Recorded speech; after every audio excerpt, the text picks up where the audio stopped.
लंका की भूमि पर युद्ध का वह क्षण जब रावण और श्री राम के बीच महासंग्राम चल रहा था, संपूर्ण ब्रह्मांड की धड़कनों को थाम देने वाला था। यह केवल एक युद्ध नहीं था, बल्कि धर्म और अधर्म की पराकाष्ठा पर टिका हुआ एक अद्भुत प्रसंग था। इस भीषण संग्राम के बीच एक और अत्यंत निर्णायक युद्ध घटित हुआ, मेघनाद और लक्ष्मण के बीच। यह टकराव किसी साधारण युद्ध की तरह नहीं था, बल्कि दो महाशक्तियों का टकराव था। एक ओर थे इंद्रजीत, जिन्हें मेघनाद कहा गया, रावण के पुत्र और वह योद्धा जिसने देवताओं तक को परास्त कर दिया था। उन्होंने इंद्र को बंदी बना लिया था और देवताओं को भयभीत कर त्रिलोक में अपनी वीरता का परचम लहराया था। दूसरी ओर थे लक्ष्मण, भगवान विष्णु के शेषनाग स्वरूप, राम के अनुज और उनके परम समर्पित भक्त। जैसे ही दोनों सेना नायक आमने सामने आए, धरती कांप उठी, दिशाएं गूंज उठी। उनके अस्त्र शस्त्रों की टकराहट से आकाश अग्निबाणों से जल उठा और तभी मेघनाद ने चलाया शक्ति अस्त्र। यह दिव्य अस्त्र लक्ष्मण के वक्षस्थल पर लगा और वे मूर्छित होकर रणभूमि में गिर पड़े। संपूर्ण वानर सेना स्तब्ध रह गई और श्री राम की आंखें अश्रुपूरित हो गई। वह दृश्य अत्यंत हृदय विदारक था। परंतु प्रश्न यही उठता है, क्या वास्तव में मेघनाद लक्ष्मण से अधिक शक्तिशाली था? क्या वह किसी भी तरह उनसे श्रेष्ठ था? इस प्रश्न का उत्तर केवल बाह्य शक्ति में नहीं, बल्कि उस आध्यात्मिक रहस्य में छिपा है जो भगवान राम की लीला और एक भक्त के प्रेम की गहराई से जुड़ा है। लक्ष्मण कोई साधारण योद्धा नहीं थे, वे स्वयं शेषनाग थे। उन पर कोई भी अस्त्र प्रभाव नहीं डाल सकता था। फिर ऐसा क्या हुआ कि शक्ति अस्त्र ने उन्हें मूर्छित कर दिया?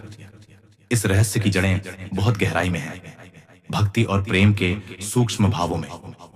एक घटना है जो इस पहेली की कुंजी है, माता शबरी और श्री राम का मिलन। जब श्री राम ने शबरी के प्रेम से भरे बेर खाए थे, तब लक्ष्मण ने उन्हें हाथ तक नहीं लगाया था। रामायण की कथा में उल्लेख है कि शबरी ने अपने झूठे बेर अत्यंत श्रद्धा और प्रेम से श्री राम को अर्पित किए और प्रभु ने उन्हें प्रेम पूर्वक स्वीकार किया। परंतु लक्ष्मण को यह बात उचित नहीं लगी। उन्हें यह स्वीकार नहीं था कि प्रभु किसी भी स्त्री के झूठे बेर खाएं, भले ही वह प्रेम से भरे क्यों ना हो।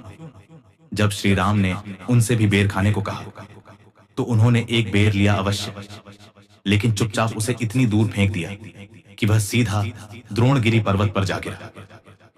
उन्हें यह व्यवहार अस्वीकार्य लगा था। यह घटना मात्र एक क्रोध नहीं थी, यह एक भावनात्मक विस्फोट था, जहां मर्यादा और प्रेम के बीच द्वंद्व उत्पन्न हुआ। परंतु यह सब कुछ प्रभु श्री राम की लीला का हिस्सा था। उन्हें भविष्य में घटने वाली हर घटना का ज्ञान था। उन्हें झांक था कि आगे चलकर लक्ष्मण को मेघनाद से युद्ध में शक्ति लगेगी और वे मूर्छित हो जाएंगे। यही वह क्षण होगा जब संजीवनी बूटी की आवश्यकता पड़ेगी, और वह संजीवनी बूटी वही बेर बनेगा जिसे लक्ष्मण ने क्रोध में द्रोणगिरी पर फेंक दिया था। वास्तव में श्री राम की दृष्टि केवल वर्तमान पर नहीं, संपूर्ण काल चक्र पर होती है। उन्होंने लक्ष्मण से जानबूझकर वह बेर फेंकवाया ताकि वही बेर आगे चलकर संजीवनी का स्वरूप ले सके। जब लक्ष्मण मूर्छित हुए, तब हनुमान जी को संजीवनी बूटी लाने भेजा गया। वह पर्वत और कुछ नहीं, वही द्रोणगिरी था जहां वह प्रेम से भरा बेर पड़ा था, और उस बेर से उत्पन्न संजीवनी बूटी ने लक्ष्मण को जीवन दान दिया। यह प्रसंग केवल चमत्कार नहीं है, यह भक्त और भगवान के प्रेम का जीवंत प्रमाण है। यह दर्शाता है कि प्रभु की दृष्टि में प्रेम का स्थान सर्वोपरि है। शक्ति का प्रभाव तभी तक होता है जब तक प्रेम का स्पर्श नहीं होता। प्रभु श्री राम ने लक्ष्मण को इस घटना के माध्यम से यह सिखाया कि सच्ची भक्ति में तर्क और नियमों की नहीं, केवल प्रेम और समर्पण की आवश्यकता होती है। लक्ष्मण, जो मर्यादा और अनुशासन के प्रतीक थे, उन्हें यह सीख मिली कि ईश्वर केवल मर्यादा से नहीं, प्रेम से भी बंधे होते हैं। माता शबरी का प्रेम, उनका समर्पण ही वह दिव्य शक्ति बन गया जिसने लक्ष्मण को मृत्यु के मुंह से बाहर निकाला। यह दिखाता है कि ईश्वर को पाने का सबसे सरल और प्रभावी मार्ग है सच्ची निष्कलंक भक्ति। शबरी के बेर की यह कथा हमें यह सिखाती है कि कभी भी किसी भक्त के प्रेम को तुच्छ न समझें। भगवान की दृष्टि में प्रेम की कोई सीमा नहीं होती, न जाति, न आयु, न स्थिति, केवल श्रद्धा और समर्पण। और जब कोई भक्त अपने संपूर्ण हृदय से ईश्वर की भक्ति करता है तो भगवान स्वयं उसकी रक्षा के लिए लीला रचते हैं।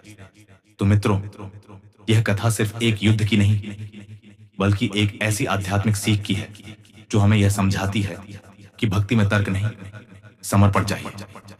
और जब प्रेम सच्चा होता है तो वह प्रभु की योजना का हिस्सा बनकर पूरे संसार को चमत्कृत कर देता है। अगर आपको यह कथा ज्ञानवर्धक और रोमांचक लगी हो तो इसे जरूर लाइक करें और ऐसी ही और अद्भुत कथाएं सुनने के लिए हमारे साथ जुड़े रहें। अपने विचार नीचे कमेंट में साझा करें और हाँ, जय श्री राम लिखना ना भूलें।